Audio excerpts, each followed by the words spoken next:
Hello बच्चों, तो आओ प्रश्न को देखते हैं।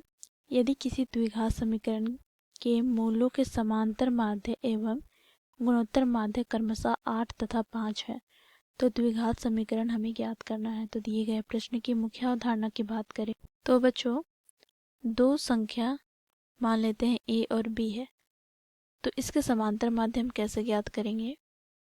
तो बच्चों देखो, इसके लिए सूत्र होता है समांतर माध्य a तथा b का। तो ये हो जाएगा बच्चों, देखो यहाँ पर a प्लस बी बटे में 2। साथ ही बच्चों, यदि हम गुणोत्तर माध्य की बात करें a तथा b का, तो ये हमें प्राप्त हो जाएगा बच्चों, देखो वर्गमूल a गुनी b का। साथ ही यहाँ पर हम द्विघात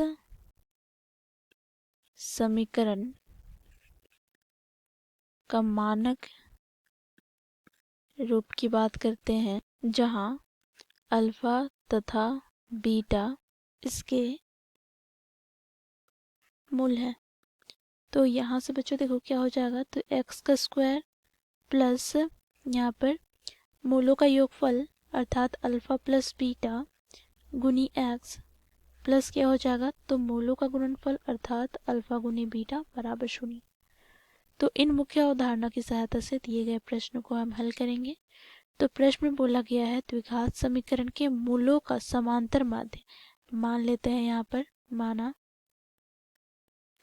अल्फा तथा बीटा दिए गए द्विघात समीकरण के मूल है। तो बच्चों यहाँ पर हम अल्फा तथा बीटा का समांतर माध्य ज्ञात करें।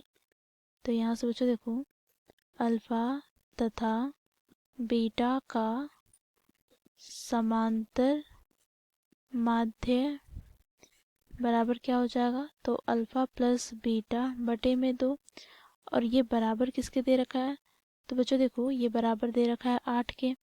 तो यहाँ से हमें प्राप्त हो जाएगा ये बराबर है 8 के। तो यहाँ से हमें प्राप्त क्या हो गया, तो बच्चों देखो अल्फा प्लस बीटा बराबर 8 गुनी 2, अर्थात यहाँ से हमें प्राप्त हो गया अल्फा प्लस बीटा बराबर 8 दूनी 16। साथ ही बच्चों यहाँ पर हमें दे रखा है अल्फा तथा बीटा का गुणोत्तर माध्य, ये हमें क्या दे रखा है, तो बच्चों देखो ये हमें दे रखा है 5 के बराबर। तो यहाँ से हम लिखेंगे ये 5 के बराबर है। हम जानते हैं दो संख्याओं का गुणोत्तर माध्य कैसे ज्ञात करेंगे, तो इसके लिए सूत्र क्या है, तो अंडर रूट यहाँ पे अल्फा गुनी बीटा हो जाएगा मुख्य अवधारणा की सहायता से। तो ये हो गया 5 के बराबर। अब दोनों ओर वर्ग हम करते हैं। तो बच्चों देखो अल्फा गुनी बीटा का वर्गमूल का वर्ग बराबर यहाँ पर हो जाएगा 5 का वर्ग। तो वर्ग से वर्गमूल कट जाएगा, तो यहाँ से हमें क्या प्राप्त हो जाएगा, तो देखो यहाँ से हमें प्राप्त हो जाएगा अल्फा गुनी बीटा बराबर 5 का वर्ग 25। तो बच्चों देखो अब हम द्विघात समीकरण ज्ञात करेंगे।